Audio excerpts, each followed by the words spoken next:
நானும் என்னோட ஃப்ரெண்ட்ஸ் எல்லாருமே வேலைக்கு போயிட்டு அப்படியே ஆப்பக்கூடல் ரோட்ல வந்துட்டு இருந்தேங்க. சரி வாயில நமனு இருக்கே ஏதாச்சும் சாப்பிட்டு போலான்னு சொல்லிட்டு யோசிச்சுக்கிட்டே இருந்தேங்க. அந்த டைம்ல பக்கத்துல இருந்த ஒரு போண்டா கடைய வந்து பார்த்தோம். சரி போண்டா சாப்பிட்டு போலான்னு சொல்லி போட்டு அப்படியே போண்டா கடைக்கு வந்து வண்டிய விட்டுட்டேங்க. அங்க வண்டி விட்டதுக்கப்புறம் சரி ஆளாளுக்கு ஒரு போண்டா சாப்பிட்டுங்க என்னென்ன போண்டா வேணுமோ அப்படின்னு சொல்லி போட்டு நானும் மொட்டை போண்டா வந்து ஆர்டர் பண்ணிட்டேங்க.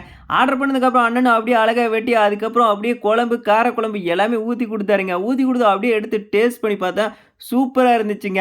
அதுக்கப்புறம் இந்த முட்டை போண்டா அப்படியே சாப்பிட்டு, "தம்பி வேற ஏதாச்சும் வேணுமா?" அப்படின்னு சொல்லிட்டு கேட்டாப்லைங்க. "அண்ணா அடுத்து நமக்கு வந்து மெதுவடை வந்து குடுத்துருங்க" அப்படின்னு சொல்லிட்டு நானும் சொல்லிட்டேங்க. "சரி தம்பி ஒரு நிமிஷம் இத கட்டி குடுத்துட்டு உனக்கு வந்து குடுத்துர்றேன்" அப்படின்னு சொல்லிட்டு, அதுக்கப்புறம் அண்ணனும் அதுக்கப்புறம் எடுத்து அப்படியே கட் பண்றதுக்கு ஆரம்பிச்சாருங்க. கட் பண்ணிட்டு அதுக்கப்புறம் நம்ம பிளேட்ல அப்படியே வச்சுட்டாருங்க. சரிங்கண்ணா இதையும் டேஸ்ட் பண்ணி பார்க்குறேன் அப்படின்னு சொல்லி போட்டு அப்படியே கீழ இறங்கி வந்துட்டேங்க. கீழ இறங்கி வந்துட்டு அப்படியே அந்த குழம்புல எடுத்து அப்படியே நெனச்சு அதுக்கப்புறம் அப்படியே வாயில போட்டா அடடடா! சூப்பரா இருக்குதுங்க. நீங்களும் இந்த மாரி போண்டாவெல்லாம் கடையில சாப்பிட்டுருக்கீங்களா என்ன சொல்லிட்டு மறக்காம கீழ கமெண்ட் பாக்ஸ்ல கமெண்ட் பண்ணுங்க.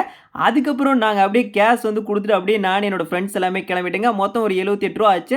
9 மெதுவடை அதுக்கப்புறம் 2 முட்டை போண்டா வந்து சாப்பிட்டுருந்தோம். அண்ணன் ரூ. 78 சொன்னாரு. சரிங்கண்ணான்னு சொல்லிட்டு ரூ. 78 அப்படியே குடுத்துட்டு, அதுக்கப்புறம் சேஞ்ச் எல்லாமே வாங்கிட்டு அப்படியே நாங்க போண்டா கடையிலேருந்து கிளம்பிட்டேங்க.